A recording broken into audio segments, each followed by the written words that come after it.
Welcome back to the Dagger, everybody. We're your hosts, Rajan, Ramsey, and Dylan. Today, we're going to talk about the NBA free agency. It's been a crazy couple of weeks since the finals ended. A lot of trades have gone down, including the biggest multi-team trade in NBA history. We're going to start off with the Eastern Conference, and I wanted to specifically talk about the Bucks first because um, I'm just trying to imagine Giannis's face when he found out that Dame was getting waived and his replacement was Miles Turner. Dylan, do you want to start with what your Giannis reaction would be? I was really bored at work today, and it was after lunch, and you eat lunch, you come back really tired. And so I was just kind of drifting, and I started thinking, like, imagine the Bucks GM welcoming Giannis into a big conference room. There are a ton of suits, giant projector screen, and he pulls up a PowerPoint and he tells Giannis, we've done a really bad job building a championship roster around you these last couple of years. But that changes today, and he flips to the first slide and it talks about waiving and stretching Dame's contract. Damian Lillard is gone. But don't worry. We're going to bring in the top level talent in the NBA to keep this team competitive. And then the slow slide transition. Miles Turner is a buck. and, and then and then Giannis grabs the table and he flips it 50 feet in the air and he walks out of the conference room. Ramsey, help me make this trade make sense. Or not trade. Help me make this move make sense. I just don't understand. I don't understand it. I'd love to try. So Dame had a 2 years left on his contract, about $113 million, and they've now waived him. He's no longer on their roster at all, and stretched him, basically meaning that the 2 years on his contract is now 5 years. The cap hit is now about 22 million for 5 years. So it's a lot of dead money going a long time into the future until 2030. I can't even imagine where I'll be in 2030, and the Bucks will still be paying Damian Lillard. You know, um, now they've signed Miles Turner, 4 years, $107 million, player option, which is good for him. And I think that's fair value for Miles, like, 20s, 27 ish per year. I think that's pretty appropriate for a quality starting center in the NBA, a center who had played a pivotal role on the Pacers throughout their entire playoff run and even a bit in the finals. And they lost Brook Lopez, so he's a very, very strong replacement at center, and he fits well next to Giannis. At least I believe so. He's much more of a three-point scorer compared to other centers you find around the league, and Giannis is their go-to rim running guy. And so on the edges, by the way, they still have Bobby Portis, Kevin Porter Jr., Gary Trent Jr., Torian Prince. They also added Magic legend Gary Harris. They lost Pat Connaughton. So anyway, to answer your question, I it's desperate, in a word, desperate. The Bucks clearly are struggling with two things. One, they have one of the best players in the entire world and in the entire history of their franchise, and they want to keep him at all costs. And I think that this move, despite that report that Giannis was unhappy, I think that this was to keep him around. I think they're trying to show that they're putting in some amount of effort and that they're willing to damage their future, books, the contracts, and bring in Turner. And Turner is a win now player. He does help the Bucks relative to if they hadn't had signed him, obviously.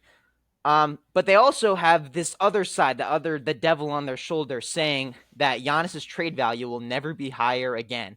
And while he's still an MVP candidate, they maybe should trade him. And it seems like this move is more in the direction of they want to keep Giannis around. But I think that they still understand that Giannis's value is extraordinarily high, and the return they could get for him could be astronomical. So I'll ask you this, Rajan, actually, and then Dylan, you let me know.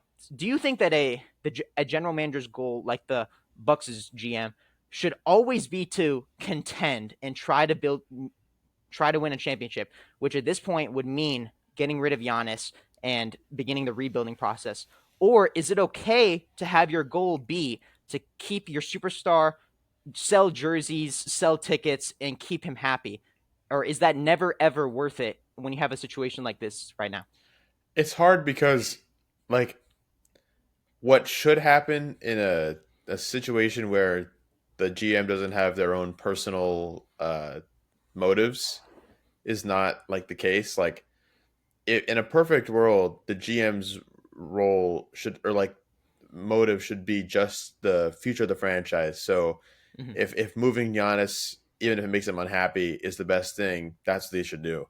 Right. And then there's the aspect of, like you guys remember like ever playing 2K and like the GMs would have different amounts of like if they were like on a hot seat, meaning that like they're close to losing their job. Right. Like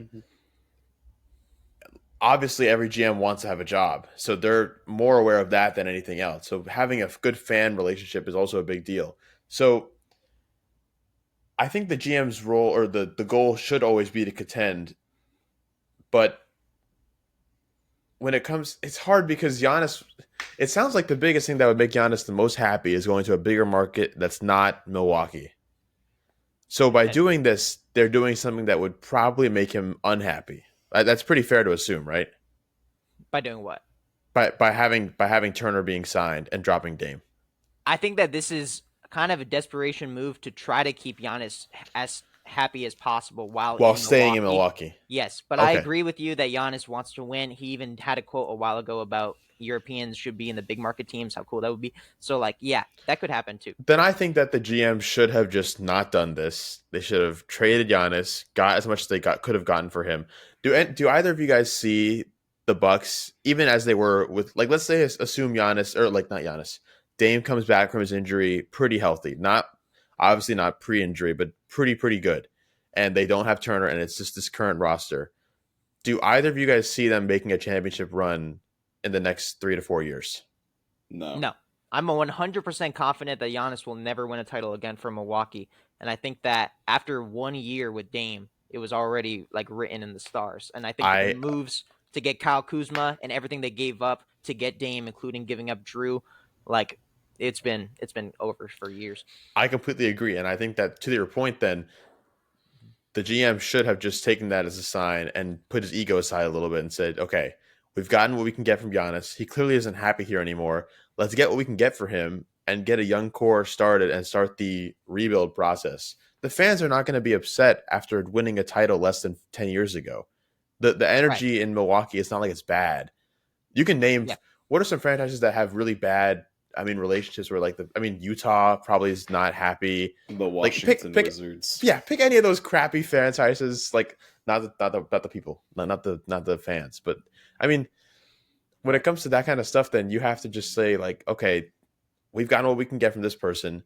We need to just move on and at least have some new prospect of like potential. Like everyone knows what they're going to get with Giannis. You're going to get a team that gets into the playoffs and probably can't make a run because you're putting everything on your one guy. So, Yeah, there is something to be said about the fact that the Bucks did win, and that should mhm. change the mindset of their fans. Dylan? So going back to the original question, I think that a GM has two jobs. At the end of the day, the NBA is a business. At the end of the day, it takes money to run a franchise. It takes money to hire on a great staff, all of the analytics staff, all of the scouting staff, the coaches. It Yep. takes money to pay the players. It takes money to pay salaries. It takes money to upgrade facilities, to do all of that. And so the job of a GM, the way I see it, is to number one, put fans in seats to make sure that you're maximizing your viewership as much as you can. And number two, to contend for a title, right? Because Sure. the ultimate goal of the NBA is to win a title. You could win every single game of the regular season. If it doesn't end in an NBA championship, you've fallen short. And that's the brutal reality of how hard it is to win in the NBA. There's a balance in there. Most of the time, both of those things feed into one another. If you are a successful team and you're winning and you're competing for a title, you're going to have more fans come to Mhm. the arena. You're going to have more fans engaged, etc. The Bucks are walking a very thin line of both of those goals are not really feeding into each other anymore. And if you keep a guy like Giannis, you have your superstar. You have at least right now top 50 player in the history of the NBA playing for your team every single night. He's not a guy that's a super load management heavy guy. He plays a lot of games. He takes Right. pride in that, and the obviously is very well beloved in the city of Milwaukee. But at this point, we all agree that Miles Turner doesn't move the needle. Their championship window is 0. Mhm. It's close. You're faced with the fact that, like you said, Giannis has his highest trade value he's probably ever going to have this year. He is one injury away tomorrow from the Bucks being able to get nothing, or not nothing for him, but significantly less for him. And if you're already waiving Dame, you're lose Brooke Lopez is past his prime, far past his prime. You're He's losing still out on always rated him. 83 on 2K though. Just saying. Most consistent 2K rated player ever, and a 2K legend for that matter. 2K legend. Yes. But it just feels like you have all of the reasons, all of the ability to blow this up and to build something new, and they're just they're trying to walk this tightrope of doing both of those things, of putting themselves in the best place to contend for a title, and also putting butts in seats, and they're doing a miserable job at it. Mhm. They've gotten the worst of both worlds now, where you have a superstar that is probably very unhappy. This definitely isn't building a championship team around Giannis, Mhm. and you also have a team where there's not really anything to look forward to. And that's a very hard thing in the sports world, when you have reached the top and you're on the decline versus, Right. you're trending upwards. Like, as Magic fans, we have a lot to look forward to. Even though our seasons have ended for the past, basically my lifetime, in the first round of the playoffs, the buzz around Orlando right now has never been crazier. I mean, because we're trending upwards and there's something to look forward to, and that's going to get the word out there about your team, that's going to pack stadiums, that's going to bring you that media attention. The Bucks are on the wrong side of that, and everything that they're doing right now points to them trending downwards. I feel bad for Giannis that he's in this situation, and I think that this was a very head scratching move Yeah. from the Bucks. I can't understand It going and it just signing seems like Turner. I wonder if it's like they I'm trying to figure out the words to describe it, because I'm trying to figure out the rationale that what's the GM's name? Do you guys know? I feel bad for not knowing, but I keep referring to him as the GM. But He's not John going to be the Horst. GM for long. yeah, Don't learn his seriously, name I too mean, well. what John Horst? Yes. So like, what is his goal in signing? Like, he just signed a replacement for Brooke Lopez, but they already lost Brooke Lopez. So if you want to view it like a net, I guess it's like a small net game, but it's basically even. And you just lost a generational point guard. I I think the, that look, I think they want to keep Giannis happy. That was their Yeah. goal this Mhm. offseason. I think all the trade talks were just mostly conversations. I don't think the Bucks were really shopping them. Um, if you look at their roster, they have probably the ugliest roster around Giannis in like the last 5 years that we've seen. Uh, Porter Jr., Trent Jr., Kuzma, Giannis, and Miles Turner with a pretty awful bench. And yeah, as for where they fall in the East, they might be a play-in team, might be like the 6th seed. I really would not put them above the Pistons. But again, if we get another Giannis All NBA first team year and MVP season, it's possible. But I also think it's quite likely that they begin looking into destinations for him at the deadline. That would be my prediction now. That like we see Giannis trade talks in February. Here's my thing, right? So the waving and stretching of Dame creates this. Granted, all of that money is already spoken for over the next 5 years, Right. but since you don't have to pay it over the next two, it effectively creates that 25 million. What was the exact number? Do you remember? 22. Well, you would get like 35 million dollars more in room for the next 2 years. Right. So you get that 34, 35 for the next 2 years, right? Had they done nothing, I Yeah. think I think that Giannis is pretty upset. I understand that, But if he's already sat through so much. If you sell him on the vision of, look, the only way that we are going to have a real window opening for any sort of championship is riding out the storm this year, saving that. Granted, it's dead money, so it's hard to say saving, but growing the amount that you can put aside for a player. Say Kevin Porter Jr. has a banner year, or Kyle Kuzma has a banner year. I don't know why he would, but say he has a banner year. Sure. You could probably get a decent trade done for either one of those guys, and then have enough money to go out and get an older guy, somebody who's on like the decline of their career, give them 1 year, use the chunk of money that's set aside. Like, I that's allowed, right? This is something that you could technically do. Yeah. I think so. I mean, a lot of that money is now going towards Miles. Right, So it's all going towards Miles for the next 2 years. So the only way that I see them, if they're trying to take this path of keeping Giannis and opening up a championship window, is you spare the expense next year. You try and get a guy next year, like just to name an example, not a player that I think will be available or I know will be available, but like a Paul George rental, or like a Kawhi Leonard rental, or somebody like that, that is very old, that is on the downslope of their career, that's still going to require a lot of money just because of the caliber of player that they are, but a more short-term contract. mhm. Then you look at signing one of those guys, making a trade with, whatever asset makes itself available on this team, and you bought yourself 1 year. You bought yourself a 1 year window to compete, throw everything that you can at it, and try and get after a championship. Not Other to than mention, that, oh, sorry. oh, Continue. sorry, I'm almost done. Other than that, why not blow it up at this point?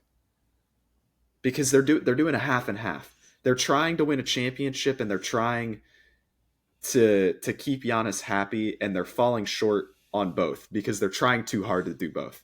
Yeah. I was just gonna say, like, that not only gives you a year to make Giannis happy, because whether we like it or not, as much as we can joke about Paul George being washed or Kawhi being whatever, like, both of those guys have so much name value in their names by saying, "Hey, this person's going to Milwaukee." Like, you're going to see Paul George in a Bucks jersey. That not only gives hope to Giannis. If I was Giannis, I would be a little bit more engaged than I would be for Miles Turner. It also gives the fans, like, that's a huge part of it. Like, fans would love to see big. I mean, I would consider myself a casual fan, right? So if a big name player came to Orlando, let's say it's someone that's at the tail end of their career, just like those people, no matter how bad they play compared to how their peak was, I'm still going to be excited and want to go watch the games because that's still a cool thing. That that's an equally big deal is making sure the GM keeps their job. And then let's say that falls apart completely, they barely make it to the playoffs, they win a couple games, they get knocked out in the first round. Now the GM can say, "Okay, I tried. Now let's blow it up." And you don't lose anything from it. I, that it just kind of baffles me that three teenagers talking about this on the internet have more um I don't want to say more reason, but like I, I don't know. There's no way I can justify this move, even if it's to try to keep Giannis happy. That's like, I completely agree with Dylan. I think it's impossible to do both at the same time. I think the Bucks are entering this unbelievably dangerous purgatory that many NBA franchises have found themselves in over the last 50 years, even, where you're trying to keep a superstar happy while contending, but you don't have the facilities to build a good roster around them.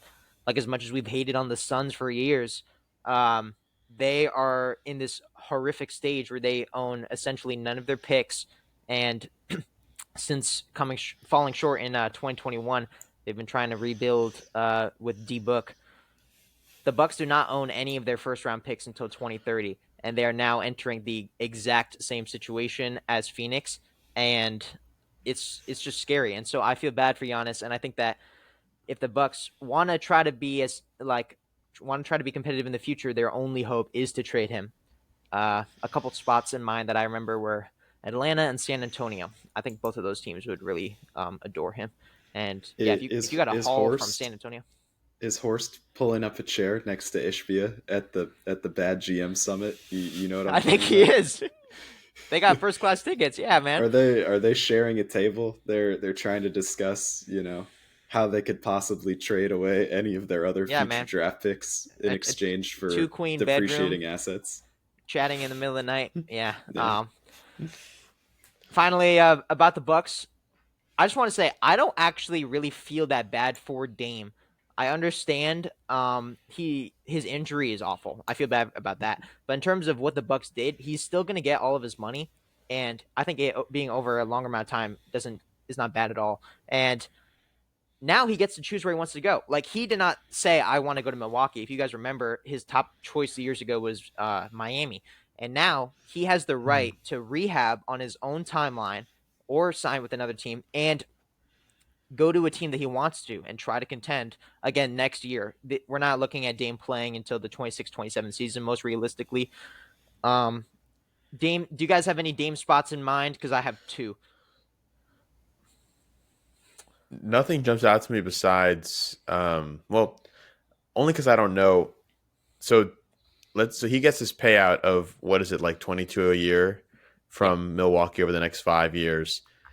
So do you think that, like, would that mean that, okay, if he, let's say he signs with a team, is that team paying money to him in addition to that 22 a year? Yes, they are. And so So that's why it's a huge bonus to him. because I was gonna say, do you think he would be willing to, like, take less money from a team that can only afford maybe 10 million a year for him? Yeah, He's still getting 32. That's a he will be. That's why I think that Dame, knowing the severity of his injury, is most likely going to sign for a contract worth about the mid-level exception, which is like 14 million a year. And obviously, All-Star Dame is worth much more than that, but Dame knows he could sign that and still be getting 36 million in his pocket. And so, yeah, that's why this gives him a lot of flexibility. Then please tell me, what are the teams? The Boston Celtics are my Okay. single favorite Dame destination, and I'll give you a few reasons why. This guy. Tatum's injury, they can rehab on the exact same timeline. They have the exact same injury, and they both tore their They can go Achilles. PT. They can go to PT together. They can do their Exactly. appointments. Oh, that's so cute. A week Nice. apart is when they both got injured. Also, the Celtics are going to be lacking at point guard. We now have Anthony Simons. We'll talk about the Celtics in a sec. But I think realistically, Dame can help the Celtics win again in 2027. We're already in this dark year anyway. And I just think that he would fit the best with the team. I think our defense is starting to have a lot of holes, and so he does not help that. But my other favorite destination is the Timberwolves. If the T-Wolves have the room to sign him at some point, at point guard, that's a kind of weak position for them. They have Rob Upgrade Dillingham and Mike to Unk Conley. Mike, yeah. Yeah, Mike Conley, right? And so that is an upgrade. And just if he wants to join a contender, I think those are the two that make the most sense. Maybe go back to the Blazers. I don't really think that makes that much sense for them. But Orlando? No. no. I like the Minnesota idea a lot, actually. I think that would be nice, but they just threw a ton of money at Nas Reed, didn't they? Like, what do the books look like for Minnesota? Do we know? I think it was like 100. I could be completely wrong on this, but I want to say it was like it was for 100 Nas. It was something. 125 for 5, so they're paying him 25 a year. Damn. But I don't know about. I don't like the Celtics as much. You guys just forgot that the center position, like, maybe we just gave up on the idea of the center existing in basketball in Boston. I completely agree.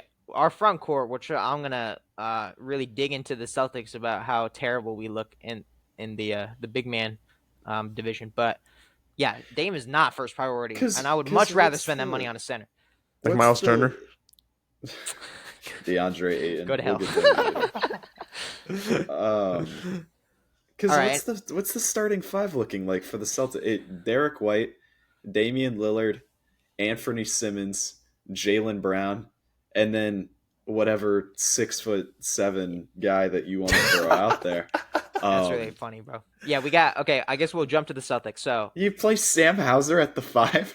No, like this team would get 150 points on them scored a game. Our 5 will be like Nimish Keita. If you guys are familiar with that guy, he's from Portugal. He played real minutes for the Celtics. Xavier I'm Tillman, vaguely familiar. I'm not familiar at all. perhaps. Yeah. So let's talk about the Celtics. The Celtics. Oh, you guys have any other thoughts on the Bucks, or are you ready to jump? Ready to jump ship. Okay. So the Celtics lost Drew Holiday, Chris Stapps, and Luke Cornett, and we've added Anthony Simons in the trade for Holiday. Niang in the trade for Porzingis. George's Niang is not an upgrade remotely. And actively, actually, a lot of Celtics You fans had to hate take him. a second to roast him. No, I do. I hate him. Like, I'll tell you right now. You can I'm look not a it big up. fan. The beef. I forgot about the beef. Yeah, there's multiple Yeah. moments where Niang has messed with the Celtics. Like this one moment where in the Sixers Celtics game where he like grabbed Jalen's jersey when he was trying to go back, and Niang was sitting on the bench. It was just unbelievable. So people do not like him. I don't want him on the team, but he probably will stay. And we also took Luka Garza and Josh Minott from the Timberwolves, two bench guys, and Garza might end up playing minutes too. It's going to be a dark season. Yeah. So the last time the Celtics lost, the last time we won less than 55% of our games, which in an 82 game season would be less than 45 games, was in 2021 when we went 500 evenly. And then before that, we were 40 and 42 in 2015. So the Celtics have had a lot of success, obviously. There may be more moves to come. The defense is in rough shape. The front court is horrendous.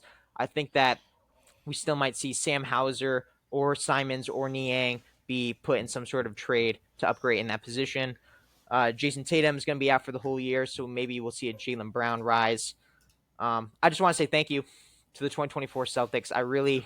I truly believe that we had the makings of a dynasty, but the truth of the matter is that the CBA is brutal and it's extremely punishing to teams that want to pay like all their entire starting five $30 million. It just doesn't work. And so, especially due to Tatum's injury, I trust Brad Stevens to retool correctly, and I'm hopeful for the future. We also have our own first round pick this year, so I'm betting that the Celtics are like a 6, 7, 8 seed, and don't have a super high pick, but we'll still win plenty of games with Derek White and Jaylen Brown. It's gonna be sad. Any other thoughts? Can I make your day a little bit worse real quick? You may certainly try. You know that you guys are still on the hook for 2.2 million for Blake Griffin. What? No.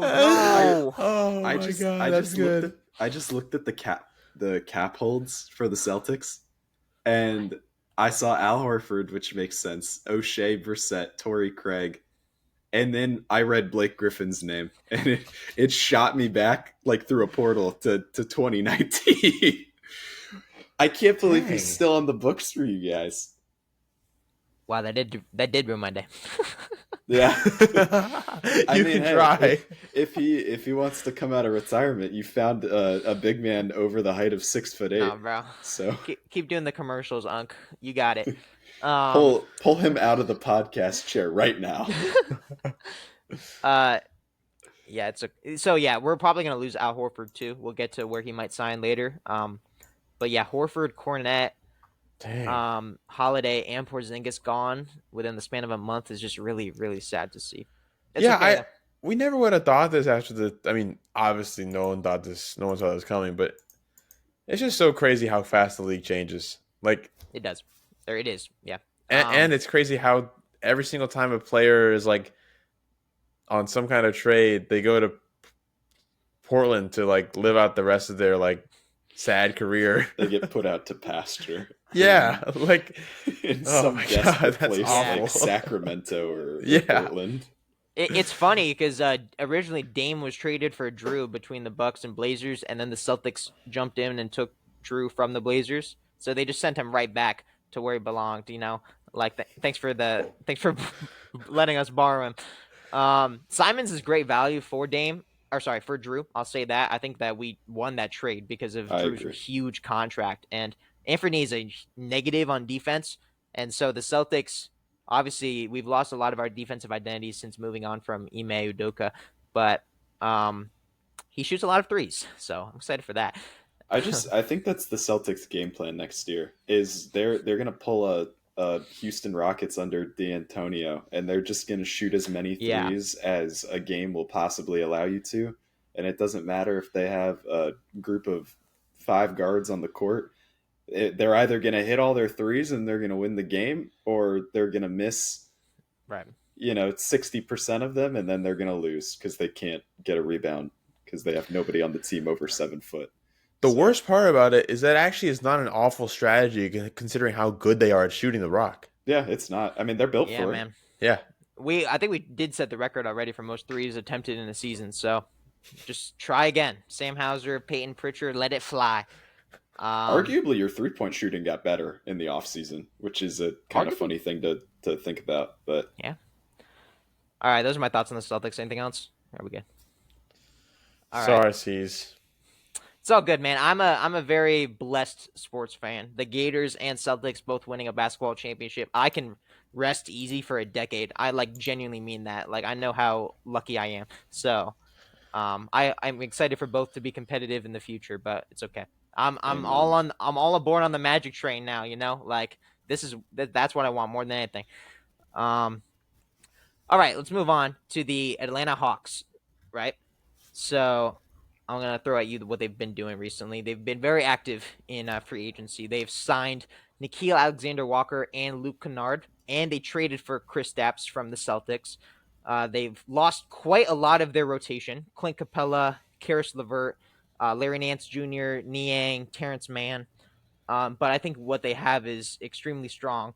Also in the draft, they drafted Asa Newell out of UGA, and they actually did that by trading back 10 spots from 13 to 23. And in return, got the Pelicans essentially unprotected first-round pick next year, which is unbelievable. The return they got for going back 10. And that's just straight stupid from the Pelicans' perspective, because we all know the Pelicans are going to be a bottom team in the league. Take? Remind the audience who the Pelicans picked. And they picked Derek Queen. Yeah. So did that really move the needle for anybody? Yeah. So anyway, good for the Atlanta. We'll talk about the Pelicans when we get to them. And when you look at their depth chart, they actually have a very exciting team, in my opinion. You got obviously Trey, who's going to be running the offense even more than he did last year. Dyson Daniels, Jalen Johnson, Nickeil Alexander-Walker, Zachary Richardson. That's an incredible group right there of defensive wings, several of them 3-and-D, that are just perfect around Trey. And I think that when Trey's off the court, they don't really have a secondary ball handler, and so it's going to be a lot of point guard by committee by those guys I just said. They also have Luke Kennard for shooting guard on the second unit, and then to round out the starters, they probably have Onyeka at the center. I don't think Porzingis will start. I'm kind of skeptical on that. I'm more likely to say Richardson will start and Jalen Johnson will be the 4. But Porzingis may be off the bench. Asa Newell, we'll see if he contributes to the roster. But it's an exciting team. They've made a huge rise. This is a really great roster. We'll see if Trey improves. He had a bit of a dip in his stats from the scoring perspective. His efficiency dipped a little bit last year. So this is really it. This is a year for Trey to prove I am the guy. He had that run in 2021, remember, where he made the conference finals. It's been a long time since then. Can he get back to that level with this best team around him that he's had, I think, in his career? Porzingis, I think the fit with Trey is on paper great, assuming Porzingis is healthy. So those are a lot of thoughts I have. You guys want to talk about the Hawks? Dylan, anything I missed? I don't know. I don't know who held Atlanta Hawks stock before this offseason, but whoever did is feeling pretty good about themselves. I certainly didn't see this coming. The Hawks have just been one of those teams that are so forgettable ever since that 2021 kind of ridiculous run that they went on. They just faded into the background. And it seems like they never did enough. Playing warrior, Yeah. They made it out. Yeah, it seems like they never did enough to push the needle over the play-in. It feels like they never did too little to, sink into that tier of despair that it was the really East has. That the DeJounte Murray trade that set them back, because that did not work, that experiment. Agreed. But they totally came out on top after getting Dyson from the trade back to the Pelicans. So it was a huge W in the end. Yeah, Dyson Daniels is huge. I really like this team. Like, I think that I'm not sure if you mentioned him, but Luke Kennard too. Yeah. I'm a big Luke Kennard guy. I've held stock on him since day one, and I think that he's probably the best version of that skill set that exists in the league. Like, you Mhm. just plug and play a guy onto any team, and he's just going to go out and hit a bunch of threes for you. Um, I feel like this is a team that has every opportunity to compete in the East. It's such a wide open Eastern Conference right now that, depending on how these pieces gel together, depending on what we see from Trey in such a big year for him, I don't even think it's crazy to say that they could win the East. Like, It's not. it's so wide open right now, and nobody knows what's going to happen until, probably midway through the season we'll start to see the form of these teams that we expect to be good, like your Orlando Magic after the trades, whether or not that gels together. Atlanta after the trades, whether or not that gels together. How did the Pacers respond to the Halliburton injuries? What do the Celtics look like? Like, there's so much up in the air in the East, and if you're going to act, now is the time. Like, I think that this is the most open that the Eastern Conference has been, at least in the last, 3 to 4 years, um, Right. where you just really don't know what's going to happen. So if you're going to move, it's got to be now. And especially with Trey Young, like you said, the point where he's at in his career, now is the time where we really figure out, what do we do with this guy? Is this somebody who can lead a championship winning roster, or is this better Darius Garland? And do we have to move on from him and, disassemble this and look for that superstar elsewhere?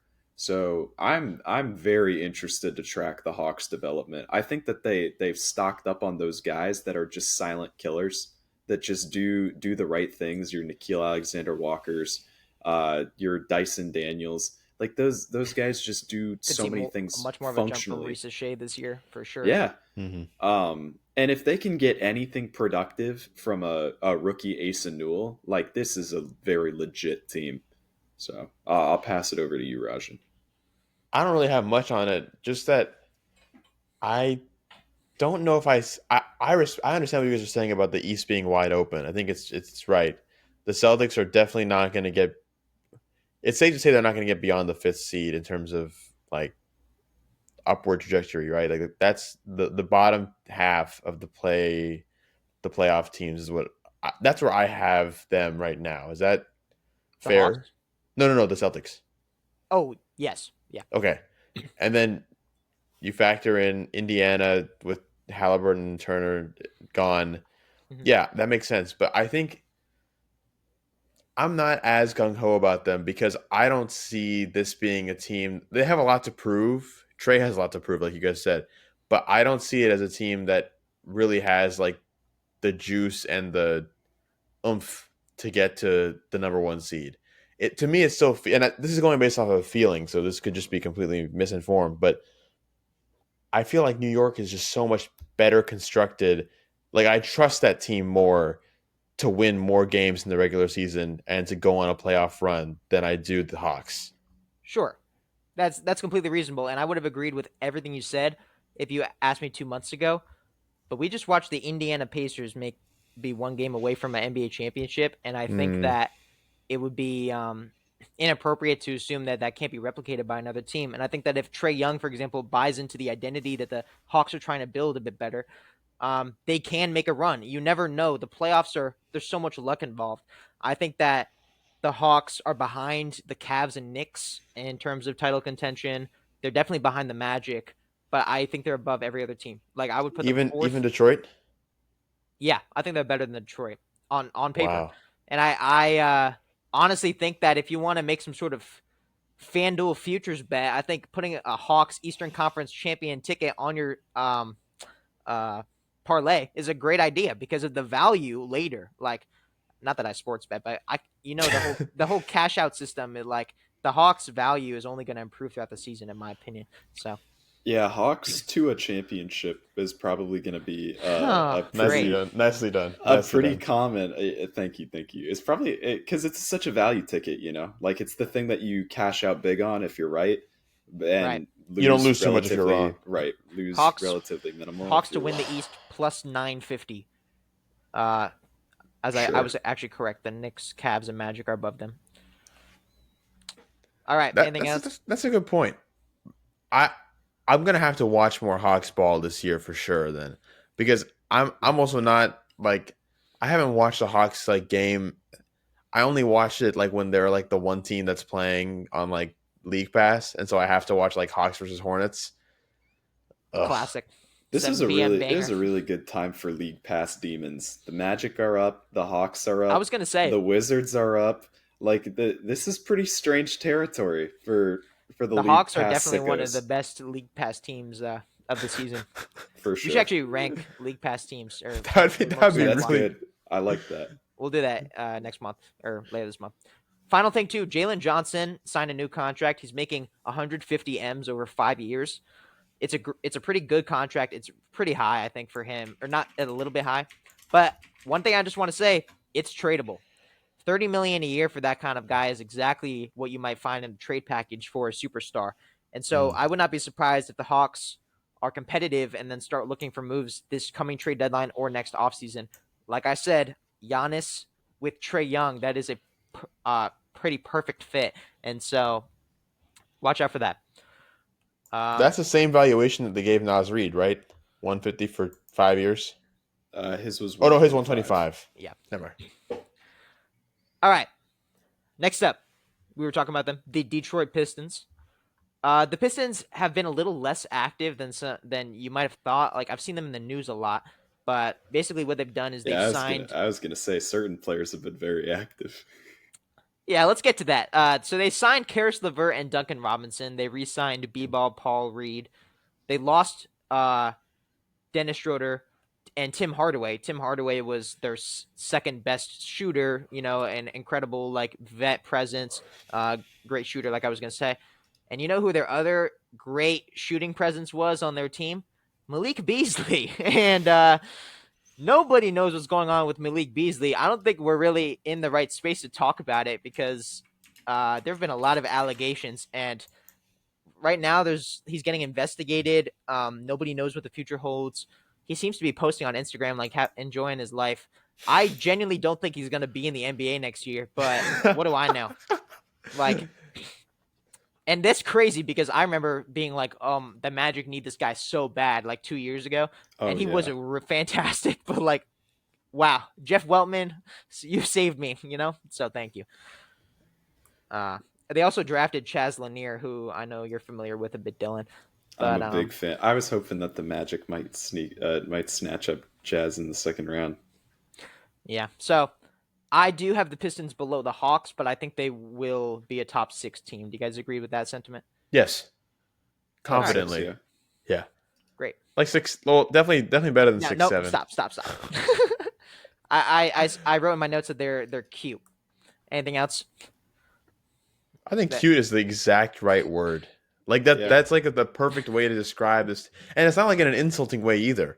We know how good they can be. It's just like, yeah, they're cute. Yeah, because they've already done the really scary. We just made the playoffs for the first time in half of our fans' lifetime. Right. And once that's gone, like the Kings had their one really fun, like, oh wow, these guys have made the playoffs for the first time in forever. They're playing it with all their heart. And now the Pistons have had that. And normally when teams take a swing at it the second time around, maybe it looks a little bit different. So right. Yeah, cute. I like cute. Cute little Kate in them. Yeah, I agree. I think the Pistons hope to win a playoff series. They got close this year. I don't know if they will. We can talk about that later, but I think they have the tools to. Hopefully we see more of an all-NBA year from Cade. I think he can be the best guy on the championship team. I'm very interested in his development this year, and they'll be fun to watch. And Duncan Robinson leaving Miami, he'll fit in well. He'll be a quality Malik replacement. I was surprised they gave Duncan as much as they did. Yeah, they kind of did. All right. Well, do you want to talk about the Magic real quick? We can move on to them. So yeah, the Magic. Dylan, you and I talked extensively about the Desmond Bain trade. Obviously, we're big fans of it. They also signed Tyus Jones, and I remember saying his name on the podcast. Like he's just a Mhm. name that everybody has thrown out there forever, but somebody we need. So $7 million for 1 year. And I actually have this great stat that I want to read. Tyus led the NBA in the assist to turnover ratio 6 consecutive seasons from 2008 Damn. from 2018 to 2024, which was a league record. And he set the single season NBA record for assist to turnover ratio 3 times. In 2023, 2024, it was 7.3. That means he had 480 assists and 66 turnovers. And yeah, since he was drafted in 2015, he's had about 116 career games with more than 5 assists, 5 or more assists, and no turnovers, which is the most in the NBA during that span by a pretty wide margin. So Tyus, he's a small guy, but he is one of the best pure point guards left in the NBA. He handles the ball extraordinarily well. I think that he will be vital in bench minutes and minutes where we won't have, point Paulo and point Franz, point Bain. It's exciting. You agree with me? You probably know it off the top of your head because you were looking at his stats, but you want to take a stab at what his 3-point percentage was too? Oh, I don't remember exactly, but my guess was like 42. It was basically 42%. It was 41.4% Okay. Dang, from three. Ramsey. That was impressive. That was really cool. You're on the Thanks, or bro. hammer on the nail or whatever it is. I forget Hit the head on the nail. Hit the nail on the head. Yeah, Yes, nail yes, on the head. there we go. Nail on the head. But yeah, like what an incredible value for the Magic, not just solving one crucial need, but two effectively. I mean, you're getting a better shooter than the vast majority of almost everyone on our roster as it existed before the Desmond Bain trade. Mm-hmm. You're getting somebody who is it's not a stretch to say that at least in this generation of NBA players, he's a generational playmaker. Like he Wow. makes the right plays almost every single time. And he's built a career off doing that. He has carved out a very successful NBA career for himself so far. Going into, I want to say, his 11th year in the league. Um, I don't remember. I think so. yes, he has 10 seasons so far. So going into his 11th year. I I was almost as excited about this edition as I was about the Desmond Bain edition. Because the thing that we kept on circling back to for the Magic is all right, we're going to do the really awkward point Suggs thing and then bring in Anthony Black and kind of like switch around their minutes situationally. And I wasn't sold on that because I saw that this year and I didn't like seeing that this year. I think it caused a lot of problems for the Magic in a very uh, what can often be stale offense. And by stale, I mean there's a very big lack of players moving around, of the ball moving effectively. It's just we're going to get the ball to one or two players. We're going to make one or two passes, and then we're going to have somebody drive at the rim. If there's a Right. kick out there, it's there. Otherwise, the player attacks the rim and usually at best hopes to get fouled, unless they can make a great individual play and free up some space. And that works occasionally, but where it doesn't work is the playoffs, and teams are able to adjust onto that. And that's one of the things that we saw this year with was one of the Magic's largest, weak points in addition to injuries. So I'm Completely. thrilled. I'm absolutely thrilled with this trade. I think that in terms of impact, if he plays up to the level, because we've seen the Orlando drop off effect before. Whew. We've seen the curse of Orlando, just ravage guys Something like in the water, bro. Kentavious Caldwell Pope or Gary Harris. We could go on and on. If he plays at the level that he's playing right now, I think he's just as impactful as Desmond Bain is, just in very different ways, because of how scarce his skill set is on the team. Um, Yeah. so yeah, just a That's really well huge said. win for the Orlando Magic.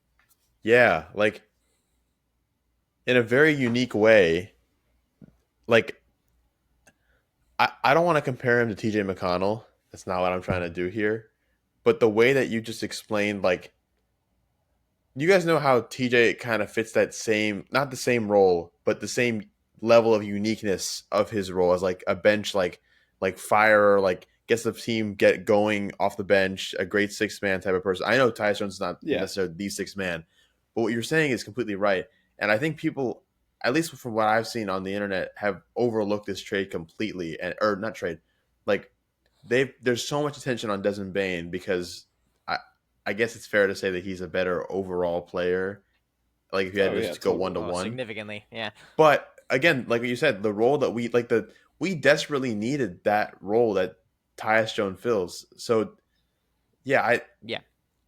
you could almost make an argument that that was more what we needed than Desmond Bain. Not that Desmond Bain signing isn't amazing, but that the role that's being filled is more important to be filled by Tyus Jones than it is Desmond Bain. Yeah, I functionally, the value he brings is very important because of the scarcity of his skill set on the Right. Magic. Because we I watched a agree. lot of turnovers this year. And I like the game that we went to together in over winter break Oh my was like goodness, that was awful. That was terrible. that was a really rough It's a game. really bad game, but yeah, We people chose one of the worst games of the year to possibly go to. we'll be going back this year. Hopefully, it should be fun. But yeah, we really needed a facilitator and a 3-point shooter. Hopefully, multiple. Tyus really helps. Desmond definitely has a significant role on the team, but he's going to play really important minutes. Tyus Jones, but also actually filling a slightly similar role. Small guard who's excited to come shoot some buckets is Jace Richardson, who was a really quality draft pick at 25 out of Michigan State. So I was definitely a fan of that. I think he was the best option at that moment. Do you agree, Dylan? Did we get the right guy? So at first glance, I was like, okay, this kid is Cole Anthony sized, Oh which yeah. and not in the good way. Um, Uh-huh. and I had my doubts, admittedly, but after going back and watching tape again at Michigan State and seeing the wingspan measurements, the 6'6" wingspan was a pretty big shock. Almost six You seven. sure he couldn't have stretched a little further? Yeah, maybe he could push out a little bit further, but I'm a big fan. Like, I think if this kid is 6'5", he's probably a top 6 pick in the draft. Like, he's incredible. Yeah. His skill set as a tough shot maker is really really impressive, and like I don't expect his skills at the rim to translate as well at an NBA level, but I do expect the shot making that he delivers to translate quite well. And that's a really exciting thing. If he can develop kind of that Cole Anthony, I'm really tiny, but I'm going to still have this like veteran bag work that can just get up and under guys at the rim, he could be a really quality player for the Magic for a very long time because that's a skill set that doesn't really diminish with athleticism. I like him as a Right. shooter, even in his limited role that I would expect him to play initially as just a guy who can, kind of run all over the court and get up open shots. As long as he's not a huge defensive liability, I that would maybe be my biggest concern is with the height, his skills Mhm. on defense. But even still, he wasn't like a terrible defender at Michigan State. I mean, that's a program that prides itself on producing some pretty tough guys on that end. So at the position that we picked him at, we probably got the most skilled player that we were going to see at 25. And I like that, if you're going to be picking that high, pick the player with the most value. Hmm. And that was Jace Richardson. I agree. We also got Noah Penda from France, who will be wearing the number 93. So yeah, that's exciting. We should all Um, get 93 jerseys. we re-signed Mo Wagner, another 1-year deal. Hopefully he recovers well. We hopefully should re-sign Caleb Houston. I'd like him to be back on the team, but that's not official yet. What did we give Mo? 1 year, 7 million. I think. I think. I mean, that's the Tyus Jones deal. Let me check real quick. But um, It's a yeah. $5 million deal for Mo. Oh, okay, great. Thanks. Wow, the injury kind of helped us out on that one. We were going to have to pay him a lot Oh, more. it did. Hmm. It's interesting. This is the third consecutive 1-year deal that Mo has signed. and part of the CBA means that if you get 3 1-year deals, it's written that you cannot be traded. Like he not cannot be traded, but he has a no trade clause, like implicit in his contract. Fascinating, right? Like Wow, why? it, it's You would just know better than me. part of the rules to like, I guess because the NBA doesn't want teams to take advantage of players and keep giving them tiny contracts. So it's like slightly more to incentivize longer contracts for the players. It's helpful for the players. But Jackson Hayes and Mo Wagner in the last week both now have no trade clauses, along with LeBron and Bradley Beal. Those are the 4 players in the NBA with them. So very strange, but I don't think obviously Mo and Jackson Hayes will be fine. Yeah, Magic fans, we will miss you, Cole Anthony. We appreciate his service. It's been some great fun years watching him. We will not miss Kentavious Caldwell Pope and Gary Harris. Thank God. Um, just Yeah. trying to juxtapose a little bit. And yeah, the Magic, I think realistically, our ceiling is making the finals, like 100%. Yeah. Our floor, hopefully, is losing in the second round. I really don't want to lose in the first round again. And my final question is, what do you think Paulo's ceiling is? Because in my opinion, I think he can be an all NBA second team player, like top 10 in the league. And I think if he's that good, we will make it to the Eastern Finals. And that's why I think the Magic are better than the Hawks. Like a huge reason, because the Hawks have a pretty good 10-man lineup, arguably deeper than us, but Paulo is just so much better than Trey on paper, and so it's really exciting stuff. I was gonna say somewhere around there as well. I for a second I thought like if he just breaks out even further, maybe like MVP is a little bit too high because Jokic Yeah, is still in the league, Shea is still in the league, but like it's somewhere up there. That like, and he's so young too. I was about to make a Jason Tatum joke about he's only 18, but um, yeah, I think your range for where we could land. I I don't see a way that we lose in the first round, right? It seems very unlikely that we'd lose that early. I mean anything is possible. Yeah, Like never say never with the we Orlando could Magic. we could have another injury. The Magic For could play the Celtics with Jason Tatum back in like a 3 versus 6 matchup, and I don't think they would lose. That Magic would be favored, but like there's situations where they would. four oblique injuries, one for each of Dude, the new hopefully we hire stars. some better medical staff. And actually, we did hire some real good staff. You want to mention that, Dylan? Is that what we're going to say? Yes, I was just about to get to that. So my biggest thing with Paulo and the biggest area of improvement that I need to see in his game going into this next season are two things. Number one, just become a more efficient 3-point shooter. He does that, he unlocks the next level of stardom Right. instantly. The second thing is that he tends to do the hero ball thing. He tends to do the I have no teammates around me. They can't shoot. I mean, for the most part, he's been surrounded by teammates who I'm convinced couldn't hit the ocean from the beach. Um, and That is brutal. it's Bye brutal, bye, Gary but Harris. Gary Harris Bye is bye. brutal. Yeah, watching Gary Harris was just as brutal as that metaphor there. Anyway, and that's kind of developed this I need to do everything myself sort of sense in him. And while that's worked great in some instances, him turning over the ball consistently in the last, let's say, 8 minutes of games has been a real problem. And he tries to do a little bit too much sometimes, and a lot of young stars suffer from that. I cannot wait to see what the Magic's newest acquisition to their coaching staff, God Sham God, top 5 name of all time, is gotta be. One of the greatest. But one of the greatest names of all time, one of the greatest developers of talent of all time. He has a phenomenal reputation for his work throughout the years with some of the NBA's elite. Um, and the things that I think that he's going to do for Paulo, the things that I think he's going to do for Anthony Black, the things that I think he's going to do for Jalen Suggs, I'm really excited at his at the Magic acquiring such a high level coach.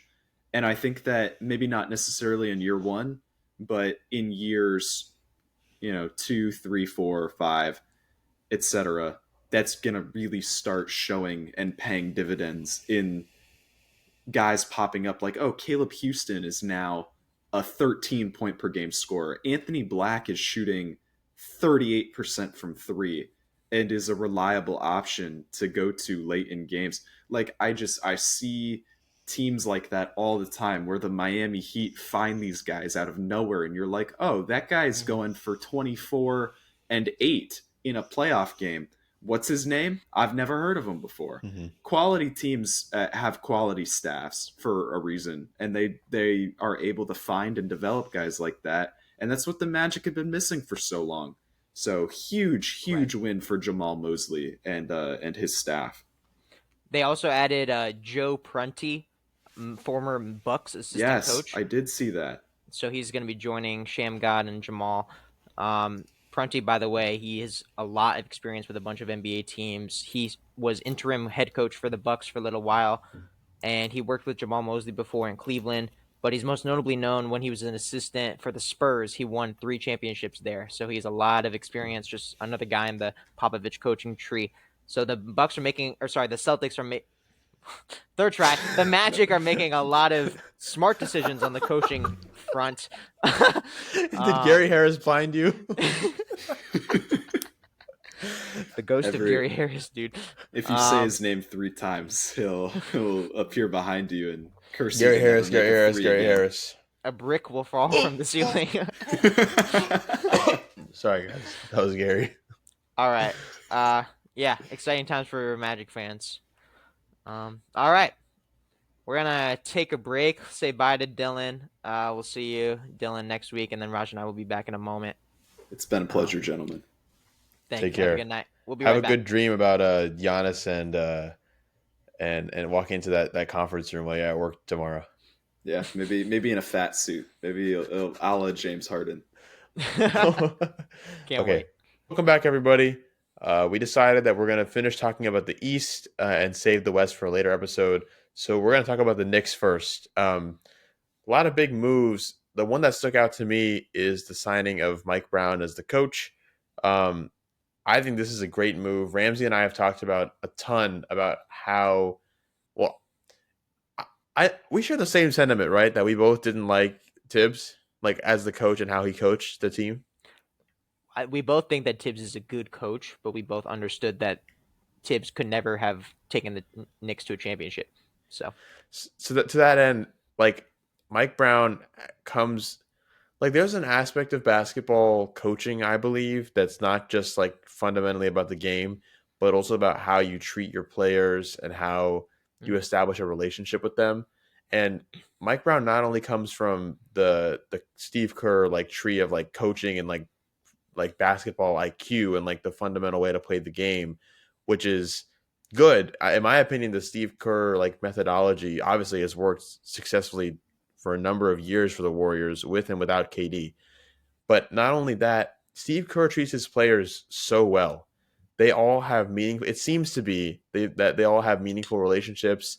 There's not like the angry coach yelling at them like Whiplash all the time, but it's also not too lenient with them in that like he's just a pushover. There seems to be like a good balance that they have, and it seems to be, in my opinion, why Golden State has stayed together as a team for all these years. Bringing someone in like Mike Brown to a team that just was, I say, fell victim to. Maybe that's a little harsh for Tibbs, but like someone who definitely is towards the other end of the spectrum on like the player coach relationship in a good way spectrum. Does that make sense? Yeah. So like I'm more than like a coaching change in terms of like game plan. Like of course there's some serious game plan issues that need to be addressed, but more than anything else, I view this as a more not moral, emotional win for the Knicks players as a way to have a coach that empathizes with them more, is more down to earth, maybe a little more chill. I think it's a great move regardless, but just something I want to point out. I agree. He's very high energy and positive, and I think his attitude around is quite different than Tibbs. He had some solid years as the head coach in Sacktown. I just go back to like those videos of him in the locker room and everybody being so excited when the Kings were good and they were the 3 seed and they were lighting the beam. Like that was great. And so the Knicks just could use that positivity. But again, the main issue with Tibbs was how much he played the starters. He knew he could take advantage of guys like Josh Hart and Anunoby and McHale. But now they actually have a better bench. The Knicks, in their non-coach moves, have signed Jordan Clarkson and Gershon Yabusele. And those two now fill in much needed roles for the second unit of the Knicks. And I think that Mike Brown is going to rely on them quite a lot.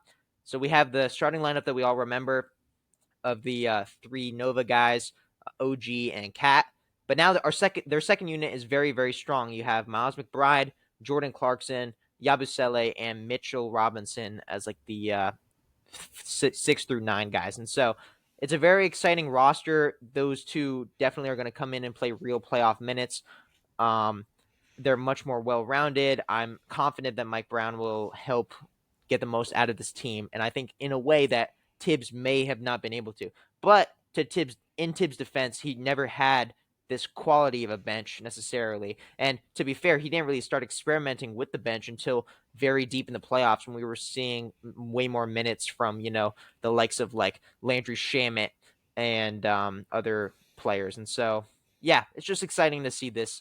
And in your opinion, Rajan, we all kind of have the Cavs as the best team in the East next year. They still deserve to be. Do you have the Knicks closer to the Cavs or closer to the Magic, who I think we all agree are first and third? I would say, well, we can talk about LeBron and all the potential Cavs trades, Okay. but if it stays as it is right now, Assuming that, yeah. I would put the Knicks closer to the Cavs. Okay, I would too. I Yeah. agree. I think those two are the clear cut, but I don't know necessarily if the Knicks are in the same tier as the Cavs, but they are the top two. And honestly, FanDuel is even more confident in the Knicks. Guess what? The Knicks are plus 270 to win the East. The Cavs are plus 280. They're basically a Whoa. tie with the Knicks ahead. So I think that the Mike Brown signing and the two signings, player signings, has given Vegas more confidence. The Knicks are currently leaders for the Eastern Conference odds, and so that's crazy. I think part of that is that the Cavs just like scream a team that has all the pieces there, but don't have, like I mentioned this earlier with Atlanta, like they don't feel like I don't feel confident betting on the Cavs. I don't feel confident like saying they're going to be able to win in the playoffs because I don't want to say they got destroyed by the Pacers. That's not exactly true. But Yeah, I mean, for lack of better words, they did. And the Pacers are not at all equipped on paper the same way that the Cavs are. So I right. definitely give more leeway to the Knicks, like you said. So I think the Cavs are probably still better, but um, the Knicks have retained some like most of their entire roster and have only improved. The Cavs have lost Ty Jerome, for example, and he was big for them in the regular season, not so much the playoffs. But yeah, there's a je ne sais quoi. That's a French word for a quality that like can't really be described. Like there's some sort of je ne sais quoi involved with like liking the Knicks more as a championship team than the Cavs. I agree with you. yeah, But you had to use the word it's twice. yeah, I did, man. I'm trying to reach my word count. They're basically tied for first, Magic or second. Yeah. All right. Next team, we got the Charlotte Hornets. And who knew that one day we'd be excited to talk about the Hornets? But I actually am. I just want to talk about what they've did because they've been very active. They've added several NBA veterans: Mason Plumlee, Pat Connaughton, Spencer Dinwiddie, and Colin Sexton. And obviously on paper that's horrendous, but they're all players that have played real NBA minutes. And the reason why they brought all those guys in, as well as re-signing Trey Mann, is to help build a much more balanced roster around their very young talent because they had got 4 first and second round draft picks this year. They drafted Con Knipple fourth from Duke, who was the second man behind Cooper Flag and is regarded as the best shooter in the entire draft. Sion James, also from Duke, Cockbrenner from Creighton, and Liam McNeely from UConn. And so those are just 4 very experienced and excellent college players. And I think they're trending upward. Like, absolutely. If you look at their depth chart, they still have LaMelo. this is going to be a huge year for LaMelo. We were talking about how big of a year it's going to be for Trey. This is going to be another big year for LaMelo, giving him the opportunity to prove if he can be the guy. Brandon Miller, obviously, he's an excellent player on the come up. You got Miles Bridges, Tijon Salon, who I really don't like too much, but he was the 6th overall pick last year. And all the players that I previously mentioned, Josh Green to Grant Williams. Grant Williams. And so, yeah, the Hornets, honestly, pretty good. Yeah, the non, it's non, right? You say non can nipple? Con. Con. Yeah, people Con just can call him by his nipple. last name, yeah. Yeah. Well, I mean, like having like a 3-point shooter that like is just like consistent, I think would benefit LaMelo so much, like more than it would to have someone that he can play the pick and roll game with. Because, and I think LeVar said something about this in an interview, that LaMelo will sell out arenas because people want to watch him play, but he won't give you a championship just based on that, because it almost feels like he's like a social media player, scoring a lot and having cool numbers, but not really doing much like winning games. But having a 3-point shooter that he can use his like driving ability and his passing ability to just be consistently scoring, that opens up so much offense for them, especially with how young this team is. It kind of seems similar to the way we are talking about the Hawks, where there's like one great facilitator, pretty solid scorer that has a lot to prove. And they've started surrounding them with a much better supporting cast that can shoot threes and play some decent defense. And all of a sudden, this is a team that's not playing the lottery every year. And now they might be getting closer to the play-in, Yeah, level. exactly. I think that the Hornets do own their first round pick. So I see them probably still not making the play-in. We'll make our NBA standings predictions in the coming weeks, but I don't think they'll be the worst team in the East like anymore. I don't think they'll be trying to get the first pick. They have enough talent to compete. So it's good. Absolutely. Yeah. Buy some stock in Charlotte. Similarly, I would buy some stock in the Wizards. And so the Wizards have made some odd-ish moves. They traded away Jordan Poole and Sadiq Bey, and in return got Kelly Olynyk and CJ McCollum. Again, like that's not a very exciting move. When that happened, people were just kind of confused. Two like terrible teams, the Pelicans and Wizards, just trading terrible players. But there's a real reason why they brought in two older guys, McCollum and Olynyk, and it's to help develop their young talent. Again, like I mentioned, the Hornets adding some new faces. The Wizards also traded for Cam Whitmore yesterday, I believe, from the Rockets, and that was an excellent pickup. Cam Whitmore, I think with the right opportunity in Washington, by the way, he grew up in DC. He went to a bunch of Wizards games as a kid. I think he's going to really grow into a quality scorer for the Wizards. And they also drafted Trey Johnson. I think some people say he's even better than Concanipple at shooting. Those two are definitely the two best in the draft. And that was a 6th overall pick. They got Will Riley from Illinois. But yeah, if you look at their depth chart, things are looking up. Obviously, Chris Middleton, CJ McCollum, Marcus Smart, Kelly Olynyk. Those are, I think, 4 great guys who have been in the league for a long time that are here to help advise all the young talent. But as for the young talent, Bub Carrington, Bilal Coulibaly, Alex Sarr, Keyshawn George, Cam Whitmore, Trey Johnson, Corey Kispert's a bit older, so I won't really count him. Sham Penny, and now Will Riley, AJ Johnson. Like, those are all could potentially be NBA rotational pieces, and I think that the Wizards are going to could potentially get all-stars out of a couple of them. I'm specifically looking at Alex Sarr and Trey Johnson the most, but I'm or maybe even Cam in his new opportunity. But I'm very excited about this team. Again, they are going to be bad. They will be bad, but like they are still going to be a fun team to watch, and they're on the rise. So I think Wizards fans should be a bit more hopeful. Yeah, the promise for this team is just exponentially better than it was last year. Last year It they is. were literally just an afterthought always. And maybe they are now, but there's a reason you can just like there's an energy that's like they could be this, because you just named 10 young players.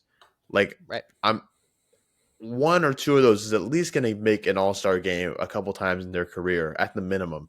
I And think like so. you said, Alex Hart 100% is on that trajectory. So yeah, definitely looking up. And now we can't just dog. I mean, we can still dog on the Wizards for being like just awful, but I think that title goes to a different team now as like being the worst team in the league. Yeah. Um. So I have actually two contenders for that I'd like to throw at you. One of them is the Nets.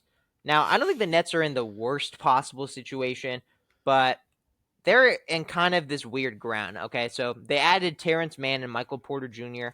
Michael Porter Jr. was acquired in a trade with Cam Johnson, so they lost Cam. They also lost D'Lo. He went to the Mavericks, and Trenton Wofford. And they also drafted four. They spent 4 first-round picks on a ton of point guards. 3 like slightly high upside, playmaking, predominantly point guards, and then Danny Wolf, a center from Michigan. But it's just a weird draft. And they had so many picks, and people were really excited for what the Nets could produce because they literally had like no players on the roster. I think going into the draft, they had like 8 players on their team. And so people actually did expect them to use all the picks. And, but honestly, I didn't like any of their picks, frankly. Like, none of them really excited me. I would give them like a D plus rating for the draft. But I don't really know what to expect out of the Nets. I think they're going to be tanking hard. I think that the Nets probably will be the worst team in the NBA next year. That'll be my bet. I think that's pretty safe to say. And I will say a couple things. They do have their own first round pick, so hopefully they are able to get a good lottery pick next year. And they also, in that Cam Johnson MPJ trade, they got the 2032 pick from the Nuggets unprotected. So we'll see how good the Nuggets are in 7 years. I'm sure Jokic will still be on the block. But yeah, are you excited for a Cam Thomas, Michael Porter Jr. Give me the ball and go get the rebound offense? Well, I just think that the only problem with this, like, there's nothing wrong with the team being in like young player purgatory, like basically where the Wizards were last year and a couple years before that, where there's just no hope. But to me, it feels like a little. I mean, I know that Denver wanted. I mean, to something needed to change, but MP MPG is pretty good. Like he feels like a little bit out of place with this roster. Um, Yeah. I mean, I don't know. That's like up to your discretion or like not discretion, but your judgment. But besides that, there's not much to say other than maybe 3 guards wasn't the right move in the draft. Who knows? Yeah. I mean, MPJ's here to score. I think maybe if they knew they were going to try to get him, they were okay with drafting a bunch of guys who pass because he and Cam certainly do not produce any assists. But they also have guys like Nick Claxton, Day'Ron Sharp, Zaire Williams. Definitely, he's a great talent. But yeah, expect the Nets to be the worst team in the East next year. Expect them to be drafting high. Yeah, I honestly don't know where I stand on Nets stock right now. It's pretty low, Yeah. and I wouldn't do much with it. So, Yeah, I'm in the same boat. Okay, so I actually have pretty strong opinions about the Raptors, and I want to mention them pretty quickly. As for moves, they haven't really done too much. They brought back Jakob Poeltl and Mamouks Shaveli. I don't think I pronounced that right. They drafted What the Chevelli? They drafted Colin Murray Boyles out of South Carolina, a great player. People weren't sure if that was the right pick there, but it was decent. Some people wanted them to take Maliwatch at 9.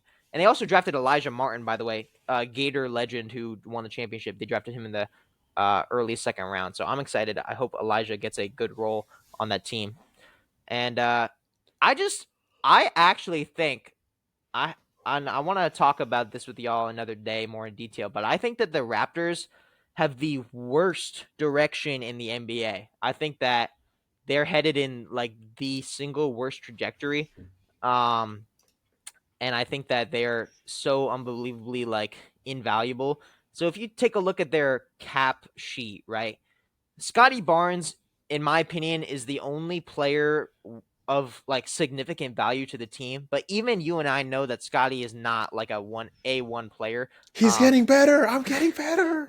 He's pretty good, right? But like the guy is definitely not the guy. And there's a lot of NBA teams that don't have the guy, like the Nets and the Raptors. But yeah, they're paying Scotty Barnes $38 million. Again, that's a fine contract. They're paying Brandon Ingram $38 million also. Way too much for beginning to age 28-year-old player. Emmanuel Quickley, $32 million for Emmanuel Quickley. He should not be above like 23 Yeah, Emmanuel max. Quickley's contract might be the worst, like bottom 5 in the NBA. RJ Barrett, $27 million. RJ is not even close to a $27 million player. And again, he's pretty good, but he's Yeah. not worth 27. I remember when that whole stuff with the Duke trio came out, and it was RJ, not came out, but it was like RJ Barrett and Zion and Cam. Who was the last guy? Cam. Someone's I last know name you're was talking Hunter. about. I'll get that in a sec. Go ahead. But there was so much hype around all three of them Oh, being Cam like Reddish. this. That's what you're thinking. Cam Reddish. Sorry, Cam Reddish. And there was so much hype around all three of them being this like superstar group of like talent from Duke. They all come to the NBA and they're all going to throw down. They've all been so underwhelming. Like just They have. awful. Yeah, they've done what they've needed to here and there. RJ had flashes on the Knicks. Zion obviously still has potential. Yes. But yes. yeah, I agree with you. Sad. And Jakob Poeltl is about to make $20 million. Like their top 5 is so unbelievably expensive, and that top 5, that's a starting lineup. That is an awful starting lineup. Like that is a play-in starting lineup, and you're paying a play-in quality starting lineup. You know, Almost what is 150 this? million as a group. Yeah, almost 150 million. And yeah, if you just go to the status of all NBA teams, this coming year, the Raptors have more money that they owe than the Knicks, the Magic, the Thunder, the Warriors, the Lakers, the Hawks, the Rockets, the Timberwolves. They're more expensive than all of them. I think that they are in the worst position of every NBA team, and I would hate to be a fan of the Raptors right now. The worst part is that the Poeltl's contract is actually the best one. Like in terms of valuation for the player, I actually think he's the best. He deserves the most of that, like the proportion of that money that he's getting the most out of all those guys. Maybe besides Scotty, I don't know. Like Sure, this is, but even Scotty's value has dipped recently. Yeah, like, since he got that contract, he's played worse. Poeltl is a fair team. I don't know. This is awful. I feel so bad for Raptors fans. Now, some people have a theory that you have the Raptors have to pay more to their players because nobody wants to live in Canada, and so they like just it's like a Canada tax. But like I say, they have their own first round pick. I think that they should tank, but I also think that they're stuck in this like play-in competitive range because they have enough decent guys to do that, and so it's just like scary.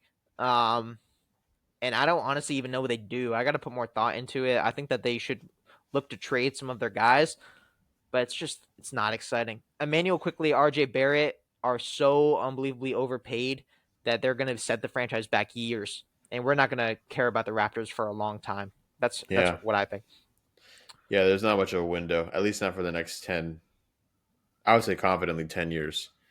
Although it's too hard to say. Like 10 years is kind of too far in the future for any NBA team to really predict. Yeah, that's probably too far. But maybe next 5. like 5 years, I would definitely say they're not doing anything.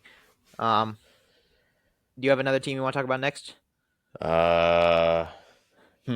We got 5 more teams to hit, and they all won't take very long at all. Let's talk about the Sixers real quick.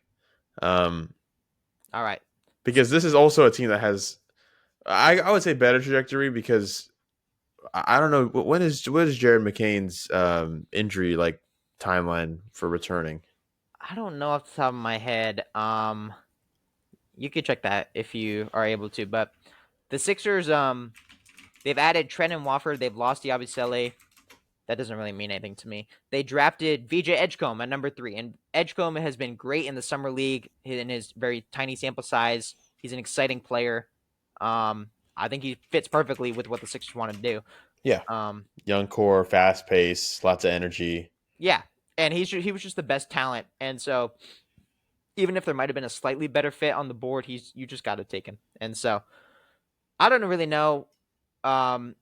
As far as the offseason grade, the Sixers do have their own pick next year, except that it goes to OKC if it's anywhere from 5 to 30. They only keep it if it's top 4, which means that it's extraordinarily likely that they don't have a first round pick next year. But yeah, with the whole Embiid, Paul George, Maxey situation, they were just so injured last year. They will be competitive again next year if people are healthy.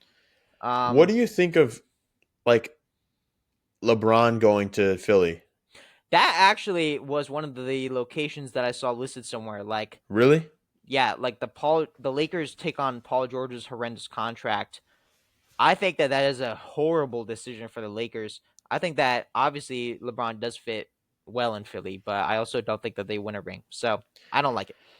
Is there any way to get rid of Embiid? That should be priority number one if you're Philly's GM is getting rid of that guy as fast as you can. I think there is, there might be a market for him, especially for, honestly, I would lean more in the direction of some non-contending teams. Just they want like a new franchise guy, but if there definitely are teams out there potentially with good guard play that could use an Embiid, but Like it's just Charlotte?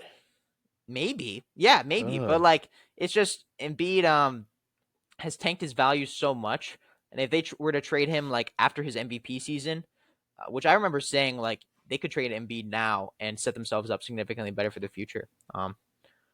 So Rajan, I would have told you that I don't like the Sixers for this next season. I would have told you they're a playing team. I would have told you that I have no beliefs in them. You want to guess where they are on the FanDuel Eastern Conference winner odds? Oh geez. Like So like I eight? said I said the Knicks, Cavs, Magic, and Hawks were top four, right? Mm-hmm. So do you want to guess where they are after that? Please say they're no higher than eight. So you're guessing like eighth? Yes. They're fifth, behind the Hawks. What? That I read that and my jaw dropped on the floor. I cannot fathom the fact that people believe in the Sixers team. I think VJ will be good. Embiid might be back, but I don't trust for a second that Embiid and Paul George are going to be good again. I don't think they will. Yeah, Like, even if it is McCain and B or McCain, Edgecombe, and Maxey, that's a great trio of young players. You yeah, can't put them above the Celtics. There's just no way. they're above the Celtics and Pistons Oh, and Bucks. Sixers Bucks is maybe more debatable. I think the Sixers are probably better than the Pacers. The Pacers are ninth, but yeah, I think the Sixers will make the playoffs, but I genuinely don't think that Embiid will be healthy enough again in his career. yeah. And I It think would that he is. surprise me if he plays more than 60 games ever again.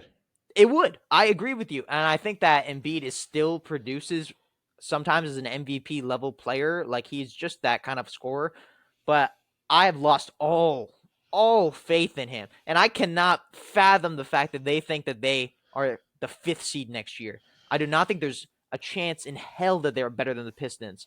But what do I know? I guess. If you guys are on FanDuel that are watching us, please bet against them. Please. It'll win you money, I promise. Yeah, the Sixers are plus 1100 for the to win the East. The Hawks are plus 950.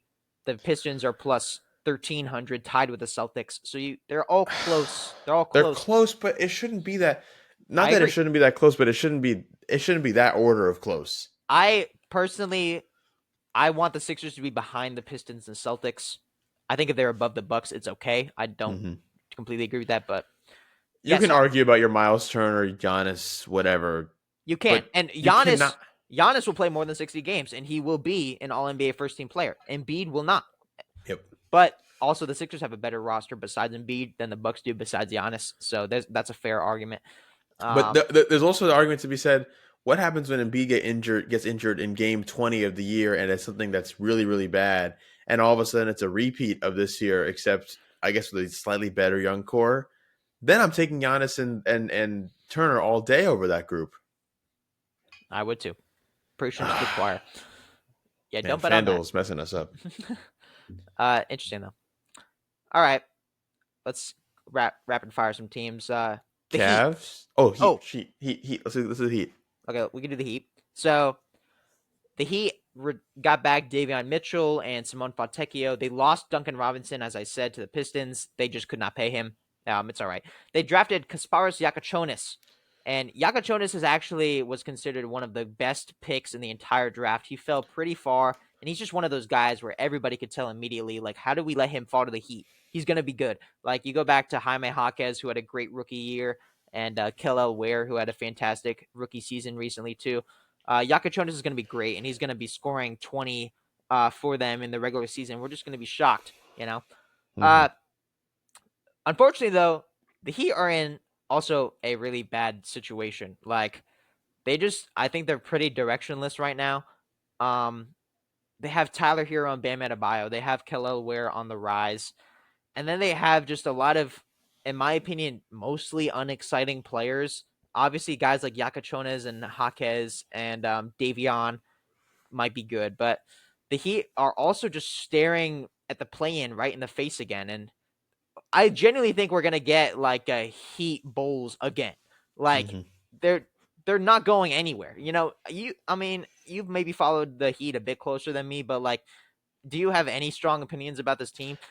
None that disagree with you. They're just going to continue to ride this wave of mid because eventually, Dylan made a really good point tonight about sticking your feet in two ponds when you really need to just commit to one.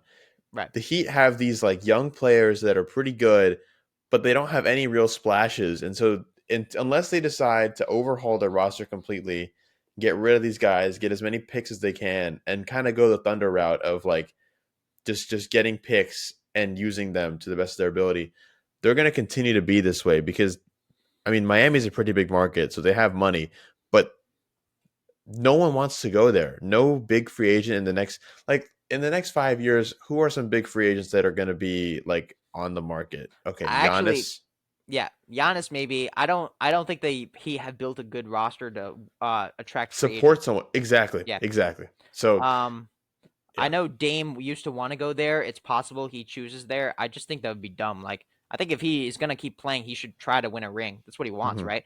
So right. Yeah, there's no way. I mean, Ant wouldn't go there. Ant likes Minnesota too much. But even if Ant were to go there, what's he gonna do there? It's just another team with nah. no support. You So know, was saving this for the Warriors section, but it's actually good to mention now. Jonathan Kuminga right now is a restricted free agent. He has not signed a new deal yet, and there are apparently teams interested in him. And so the Warriors, if another team like some teams on the list are like the Bulls, the Kings, the Heat, like a lot of these mid teams, they might be ready to offer Kuminga like 30 million a year, and the Warriors might not want to match that, or they might involve a sign and trade. So, what would you think as both a Warriors and kind of Heat fan for like the Heat targeting Kuminga? I saw a deal, a sign and trade involving Andrew Wiggins going back to the Warriors, Warriors. Yeah, which would just be odd because they just did the Jimmy Butler deal, so then it's like reversing part of it. But right? I obviously Kuminga is essentially the kind of guy you're trying to attract. And Kuminga has a slightly more upside, but he's just not an exciting player when it He has comes these down to it. flashes of greatness, and then it's like mostly again, like you said, unexciting. I don't think that. I think in his I think Kaminga going to somewhere like Charlotte would be miles more impactful for both his development and the team that he's going to. Like Charlotte with Kaminga means he can kind of step into a bigger role without it being the lead role.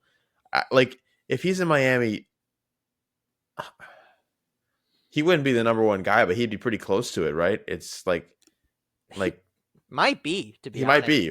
Yeah, I Like, think that's too much for him right now. yeah, I agree with you. I think that there are players that get put into that you're the number one option space and they're not ready for it, and their team's Too terrible. early. If he can go to a team that's a little bit in the middle of that, where more responsibility than Golden State and gives him a chance to prove himself. So like Yeah, Charlotte, maybe even not Atlanta, but maybe Atlanta. Uh, I don't think they uh, have room for him. That on paper yeah, that would be nice though. But but just somewhere like that that gives him a chance to just prove himself a little bit more. Um, Kuminga to me is just like he's gonna be like the third best player on a championship team or fourth. He's doesn't deserve, or if he has a bigger role, the team can't be good. yeah, Um. yeah. So yeah. Well said. His Um. peak is like Chris Middleton. Maybe not Chris Middleton. Like if you, I'm trying to pick a player that he represents really well. If he were to able to like get to a championship roster, I and would it's say someone. like Nuggets, Aaron Gordon, like that level of Yes, contribution, right? perfectly said. Right. Exactly. Like Aaron Gordon was the fourth best player on that team, and Yeah. was invaluable, indispensable, but like still. Um. Yeah. Okay. Yeah, you mentioned the Cavs. not much to say. They did trade Isaac Okoro for Lonzo Ball, and so Lonzo has these health problems, but I think that assuming he's a bit healthier this year, he does help more than Isaac. He's a better defender than Isaac, and he can handle the ball and facilitate for the second unit. It's in his Um, genes. yeah, it is. So I'm glad Lonzo's on a competitive team after all this Yeah, time. It's exciting. yeah, yeah. Um, I'm but still waiting for him to get on the same team as LaMelo, but I'm not sure when that'll that'd be happen, cool. if I it'll don't ever think it happen. will. Yeah. They lost Ty Jerome. They re-signed Sam Merrill. They drafted Tyrese Proctor. Overall, their offseason hasn't been great, but they're still in really good shape as a team. So I wouldn't worry, Cavs fans. Yeah, absolutely. Especially if LeBron comes back. Ugh. Yeah, we could talk about LeBron trades next time. All day. Yeah. Yeah. All right.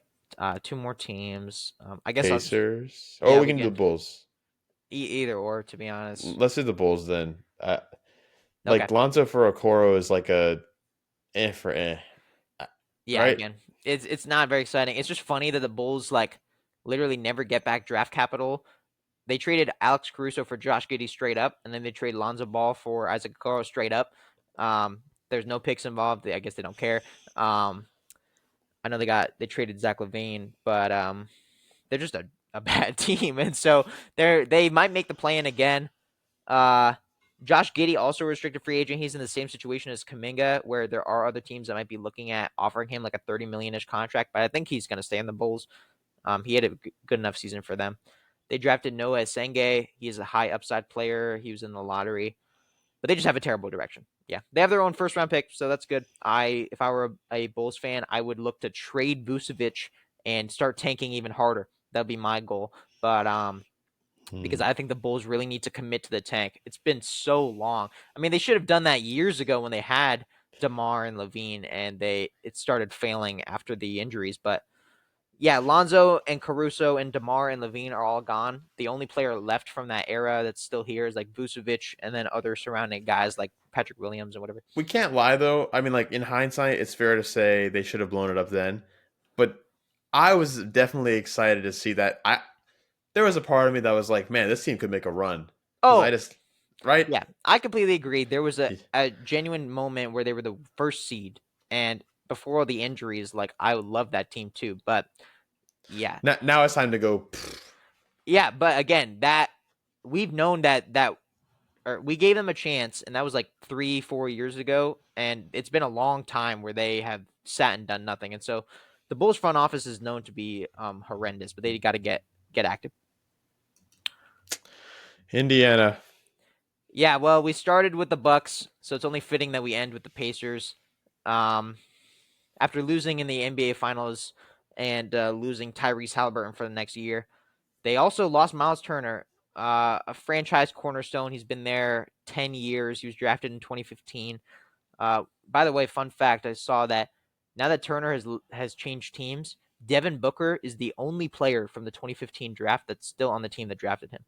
So Wow. good for D Book, and it shows how much player movement occurs in the league. Um, but yeah, Miles Turner, he's just been there through so much. He was there through some of the Paul George days, the Victor Oladipo days, the Sabonis days, the Halliburton days, and Miles was always on the trade block. Like people were always cooking up mock trades with him to try to improve the Pacers, but he always stayed, and they believed in him, and he was their starting center for a playoff run.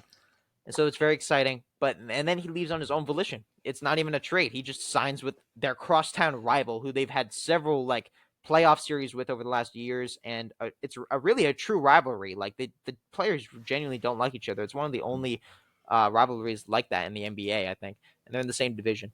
Um, but yeah, as for what they've actually done, they re-signed Jay Huff or signed Jay Huff after losing Miles. He was from the Grizzlies, I believe. They drafted Cam Jones, great player from Marquette. But yeah, prayers for Pacers fans. They have their own first round pick, so if they want to tank, they have the opportunity. But I think the team is too good to tank.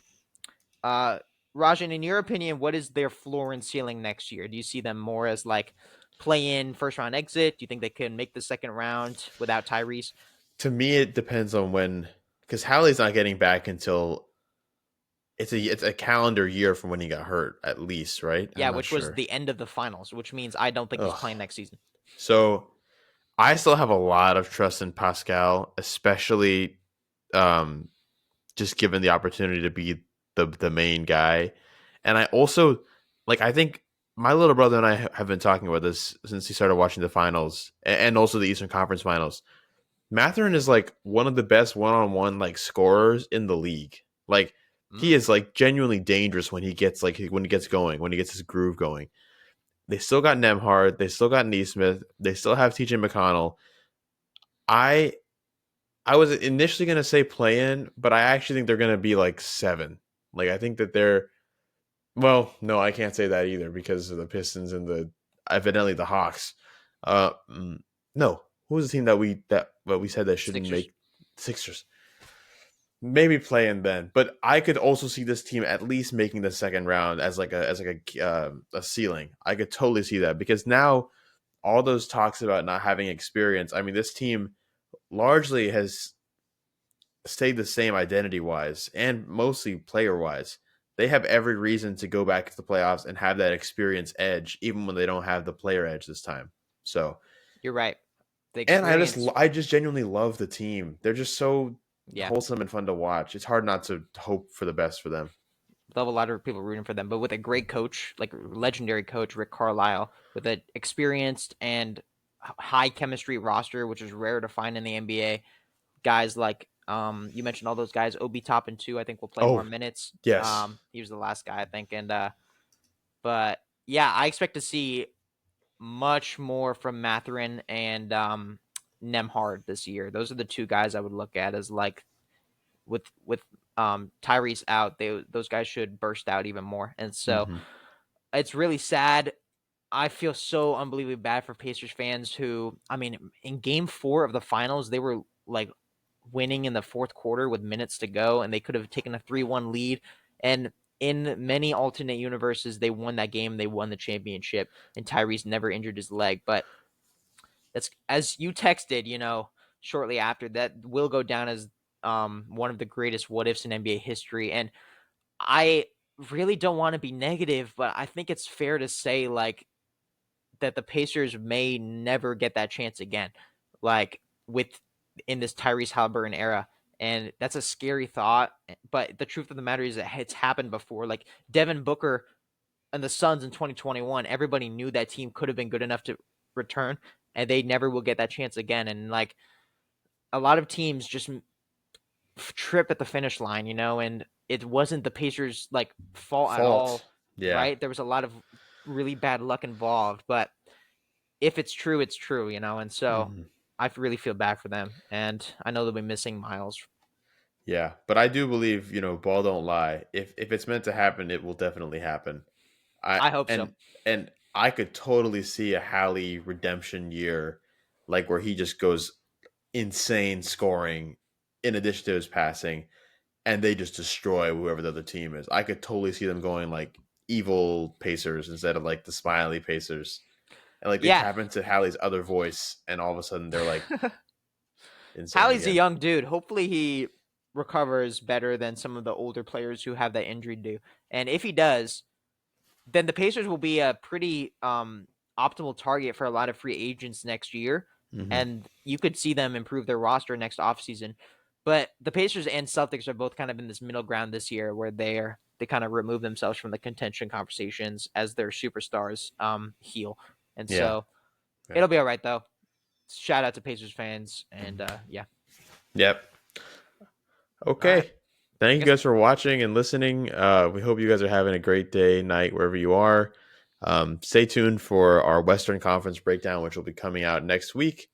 You're going to talk about LeBron a lot and, all the other teams in the West, who kind of jumps out at us. Maybe the Thunder repeat, maybe not.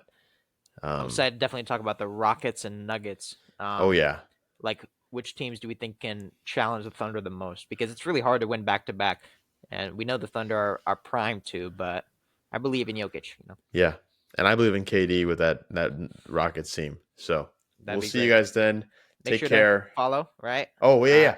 Make sure to follow us We just gotta on practice this. on X, Spotify, YouTube, Instagram, all the platforms in our link tree. Facts. Yeah, awesome. Thanks for listening, y'all. Take care. Have a good night or day.